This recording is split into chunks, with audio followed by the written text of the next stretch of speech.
Poverty. Poverty here, especially in the Philippines, always be remain as our challenge. The proportion of households living are below on the official poverty line that has declined slowly and will eventually.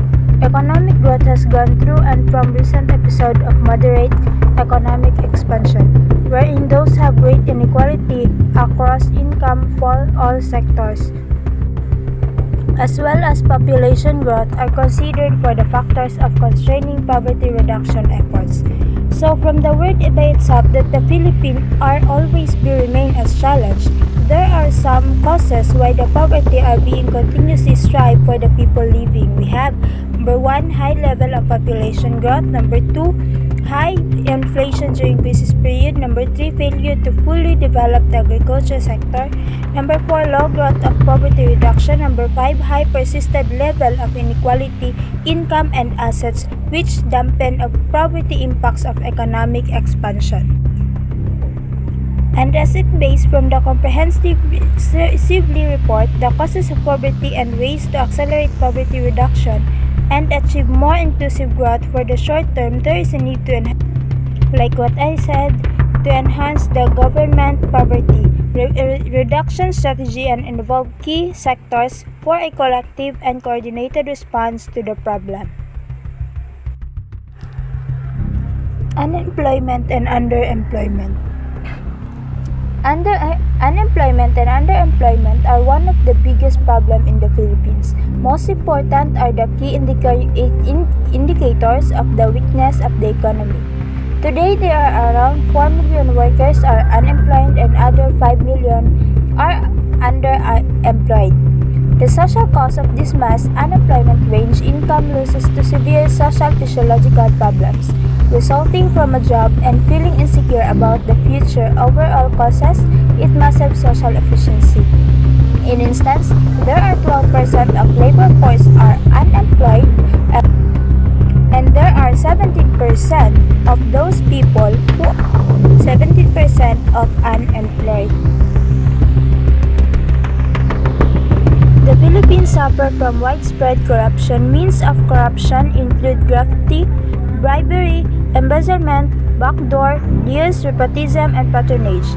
And based on the last update by month of May year of 2020, the high corruption severely restrict the efficiency of business operating in the Philippines within the public administration, and vast and complex laws makes foreign companies vulnerable to extortion and manipulation by public officials.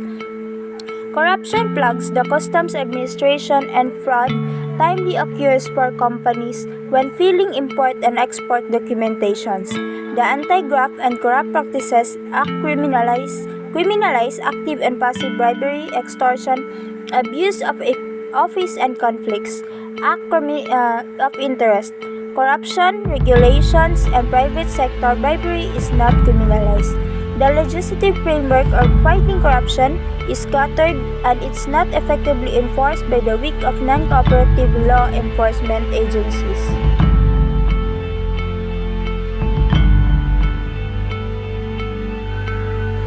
Drug dependency. Drug addiction is a growing problem, but many people do not understand why it can happen or how it can happen. Drug addiction dependency is commonly solved when an individual realizes the drug they are using has a power to their life. The initial decision to take drugs for most people is voluntarily being prescribed medications of any number of symptoms. While some people will never display negative response, others will find themselves over a period of time relying on the effects produced by drug. Seeking help with addiction is a proactive step toward taking back control of one's life. This is common associated with mental and behavioral health conditions. An integrated treatment program will often help with drug addiction and with co-occurring disorders.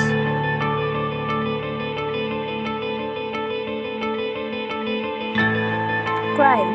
From the annual report produced in Regional Security Office at Embassy in Manila, Crimes of opportunity, including some violence crime, occur mostly in Manila and to other large cities. Crime continues to remain a significant concern in urban areas of the Philippines. And according to the Philippines National Police or PNP, Directorate for Investigation and Detective Management, thief, physical assault, and robbery were most common crimes reported to local authorities.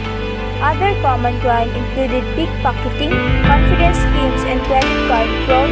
Crime in the Philippines is one of the concerns facing every local, especially those living in larger urban cities. Maintaining security and order is challenging for police, increasing crime rates since 2019. Street children. According to the PIP, almost 2 million of Manila's 2.5 million children younger than 15 years old live on or below poverty line. 75,000 of these children live on the streets, having run away from home or being abandoned.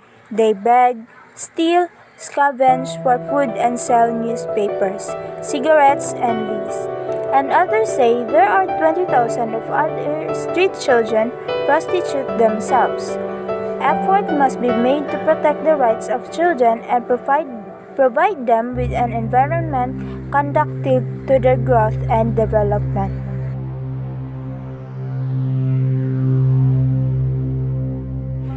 Environmental degradation. When it comes to our country, environmental degradation are prone to natural disaster, particularly typhoons, floods, volcanic eruption, etc. From the recent scientific studies, the Philippines is a hotspot for some climate changes, disaster, particularly the risk for agriculture and other security due to extreme El Niño and severe tropical cyclones. The Philippines is suffering from the degradation of natural environment.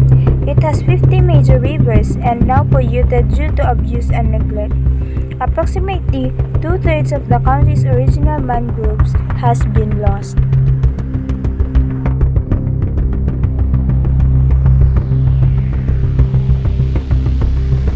Rapid population growth.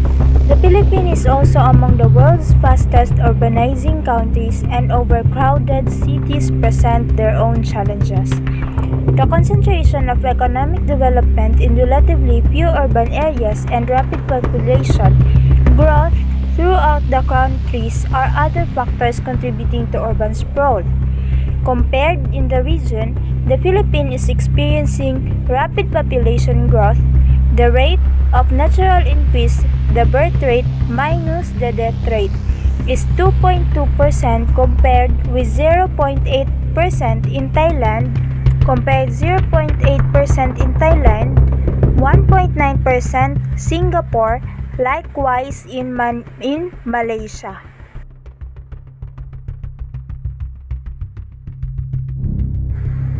Okay, so when we say prostitution, here in the Philippines, prostitution in the Philippines is illegal, although somewhat tolerated, with law enforcement being rare with regards to sex workers. Penalties range up to life imprisonment for those who involved in trafficking, which is covered by the Anti-Trafficking in Person Act of 2003.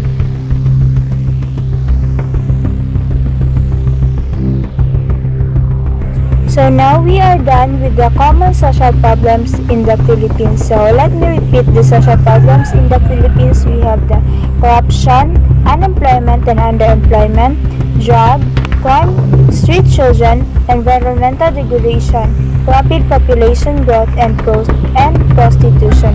So those are the common social problems here in the Philippines that is really hard to solve, especially for the government. So now let us try to proceed with the social awareness in the Philippines.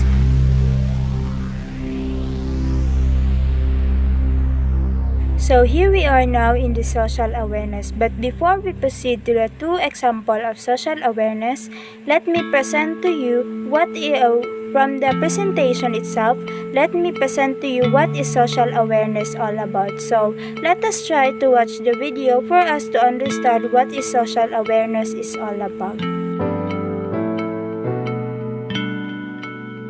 Social awareness. Social awareness is the key ability to take the perspective of and empathize with others from diverse backgrounds and cultures to understand and social ethnic norms for behavior and to recognize family, school, and community resources and supports. This is the component of appropriate behavior which contribute to an environment conducive social awareness. Social awareness is widely established as an important factor in workforce surveys. The workforce awareness we have professionalism, collaboration, communication, and social responsibility. That is the common key ability to take some perspective about when it comes to social awareness and diverse backgrounds. So that's it.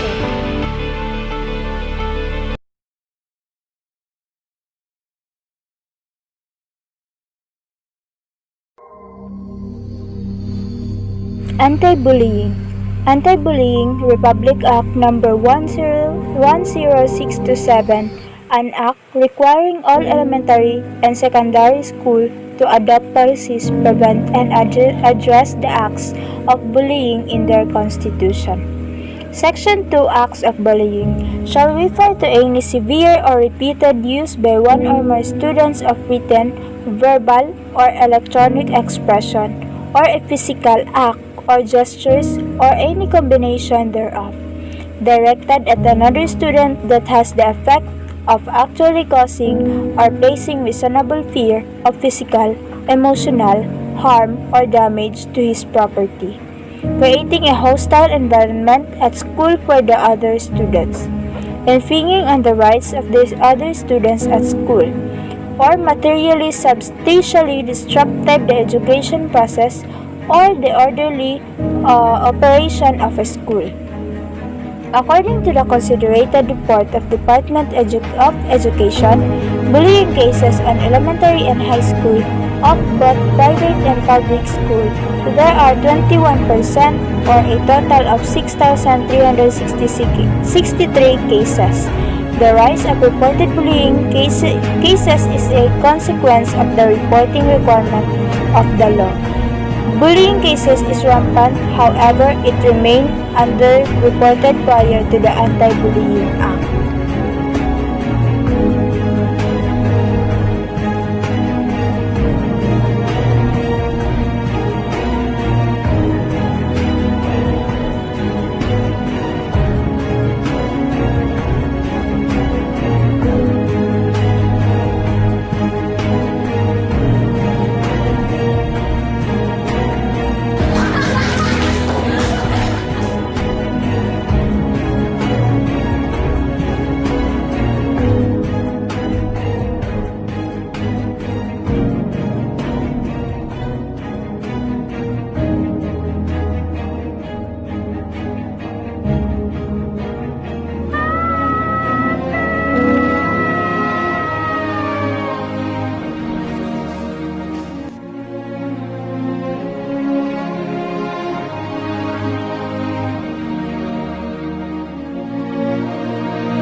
Discrimination.